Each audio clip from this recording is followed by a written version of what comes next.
Ahora. ¿Me conoceréis por el fin asturiano? Durante esta vida he tenido otra.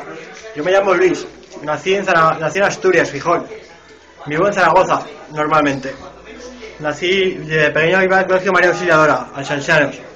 Tenía mis primeras peleas defendiendo abusos, no toleraba abusos, todo lo que pasaba me metía por medio porque la gente débil sufría, había muchos abusos. Y he recibido tantas hostias como las que he dado, ¿sabes? Uno de mis lemas es: a mí no me para ni con navaja, a mí no me para ni con navaja. Y cicatrices llevo de la movida, llevo cicatrices. Dime una cosa, Ciro, dime una cosa. Cuando te ha tocado recibir, ¿has sabido aceptarlo o te has rebelado contra la derrota? A veces, si te dan, es cuestión de suerte. Si te los vuelves a encontrar o no te los vuelves a encontrar, es lo que depende de la finalidad de ese resultado.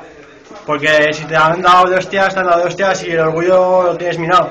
Pero luego, si no lo ves, por mucha gente que llames, por mucha gente que conozcas y tal, no vas a poder con él si no sabes dónde localizarle. Pero dime una cosa, Cirus, ¿no es verdad que es muy influyente tu forma de actuar con los demás para evitar tener problemas sociales? Yo no causo problemas ni mucho menos, lo que pasa es que soy más chulo que el culo de un cura, ¿sabes? A mí no se me mete ni una vez. No te gusta que te toreen, ¿no? No, no me gusta.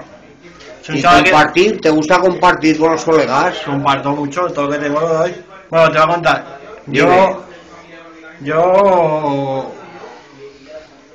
Bueno, cántanos algo si no te decides a continuar, ya nos has explicado un poco más o menos. Nos han dicho que eres un gran compositor, así que venga, para terminar haznos una exhibición breve. Soy delantero en esto de la vida y me desmarco, soy hardcore, ya no pasa el gol con antibiótico, cuando le pase el micro al lírico ya estarás herido, calidad solo como cualidad, conozco mi límite y mi capacidad, me deslizo del frío como en Navidad.